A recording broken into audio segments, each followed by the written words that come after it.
My name is Elliot Tabrizi, and today we're going to analyze a short film by Benjamin Clary, Stutterer. Stutterer is about a young man, Greenwood, our protagonist, who is in an online relationship with the girl Ellie. After 6 months of long-distance relationship, Ellie is finally down in London and wants to surprise Greenwood. However, there's a surprise waiting for Ellie as well. Greenwood is a stutterer, and because of his speech disorders, Greenwood does not initially want to meet with Ellie, but finally he decides to face his challenges and go and meet Ellie. And at the end, it turns out that Ellie also has speech disorders. So let's talk about the key assumptions for this short film. As far as the shooting days goes, I don't think this short film was shot more than 3 days, maybe maximum 4 days. Seems like there are a lot of places, a lot of locations, and a lot of scenes, but to me it looks like the camera was just following Greenwood, and the scenes were just changing like really quickly, just a few seconds here and a few seconds there. So I personally counted the locations by the camera move. So every time the camera moved, I counted as one location, and it summed up to 14, and we're gonna take a look at the locations right now. I got here by this building, where there's in this scene, and in this scene right here where they show the entire building. Now these were shown in 2 different scenes, not as one. It seems like there was 2 different locations, but more than likely just the same location. And then we have a lot of locations, like when Greenwood is just walking down the street, the camera is just following him, but they are certainly different locations. And we have this shot right here when Greenwood, he's in the park, and he's walking straight and the camera is following him. This is just one take where he meets Ellie, who is across the street. Now I can say that this is just one location because I saw the camera moving in that location in one take, and I don't think the camera even moved across the street. It looks like they just used a long lens, because I could see like there's a little bit of grainy in this scene, or there's more shake, or there's something looks like the camera was shooting from across the street. So that's just one location. We have the Broadway bookshop, one location. Now Greenwood's dad's house, Greenwood's dad's backyard, I guess. And we have the metro or the train at the bus stop, inside the bus. We have this establishing shot. So the camera moved and just got this 1 second shot, so it is still one location that they have to move the camera to. And this is just Greenwood's apartment and Greenwood's working space. So this looks like there was a lot of thought put into this for the production design, so it could potentially be a complete different location. In the short film, it is showing that this is Greenwood's house. So as far as the crew goes, according to IMDb, there's 24 crew members for this short film, which I think it's a lot. But when you take a look at it, there are people that, there are the producers, producer assistants, there's another producer, and then the director. We have all these main guys, and the sound department has about 3 members.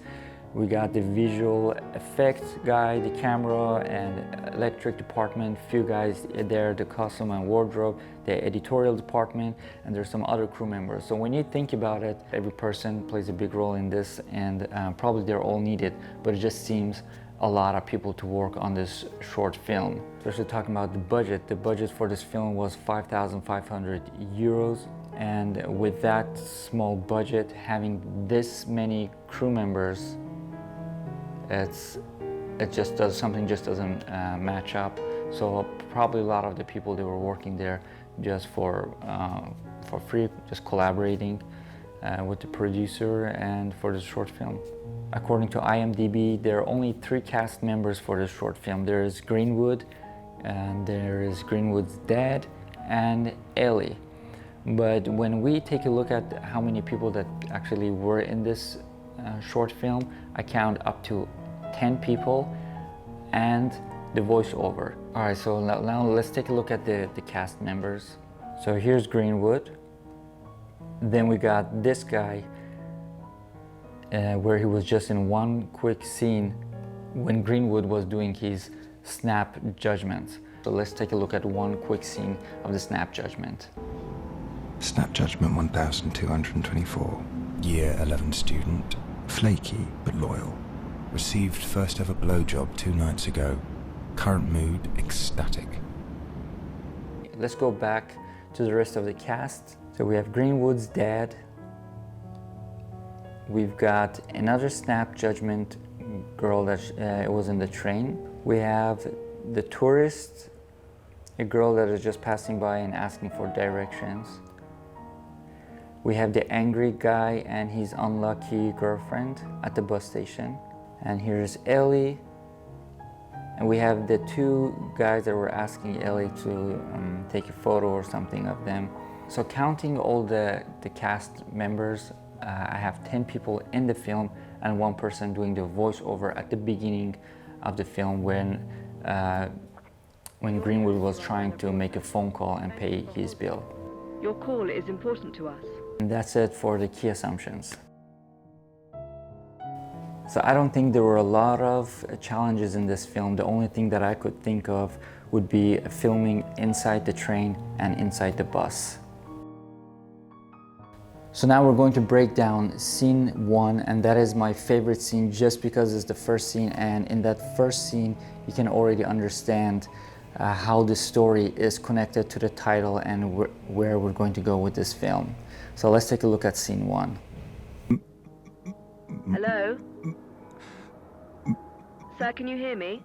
My... Hello? Sir, are you there? bill.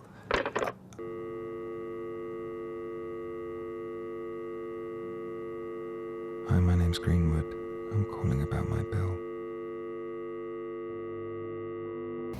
And as you can see in this scene, there are a lot of extreme close-ups, and they're just trying to emphasize Greenwood being a stutterer and not being able to communicate with the lady to pay his bill.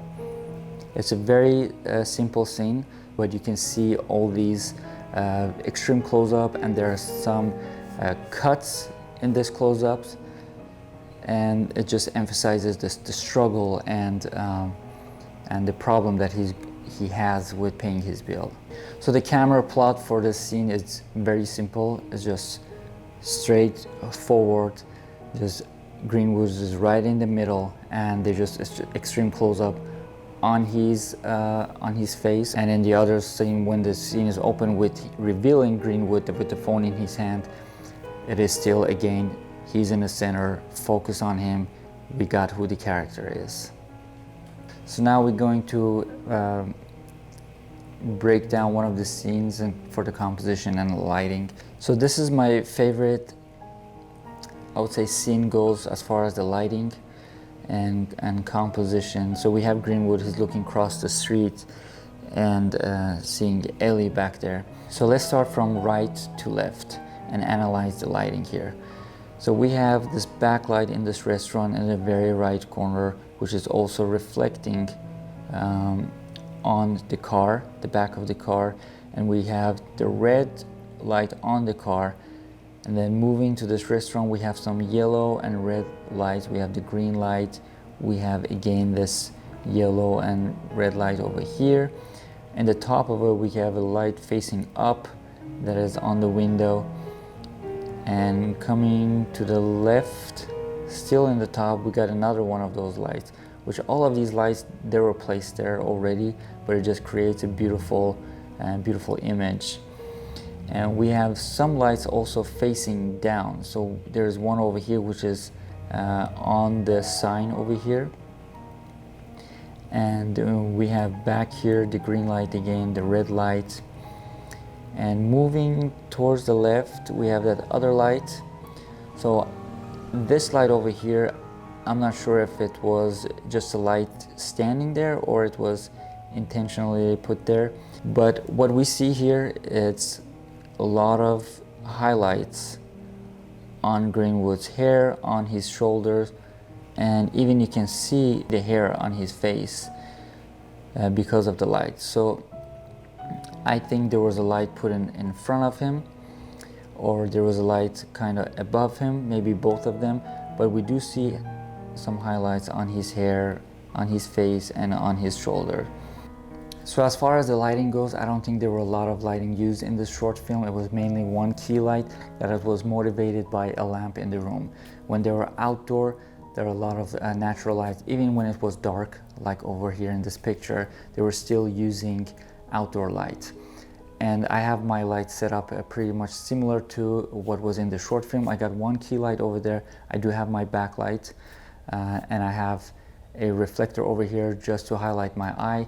And as you can see, my right eye is in shadows, and we can see in several scenes that it was the same sort of lighting where Greenwood's right side was also in shadows because of his hair. So in the majority of the scenes, there was an electronic device or a laptop used just to show how Greenwood is comfortable communicating with his girlfriend through these electronic devices, and he was very fast, very quick, and very comfortable. But we could see as soon as Ellie wanted to meet him, he closes his laptops, and that's where immediately he's out of his comfort zone, and the electronic device also shuts down.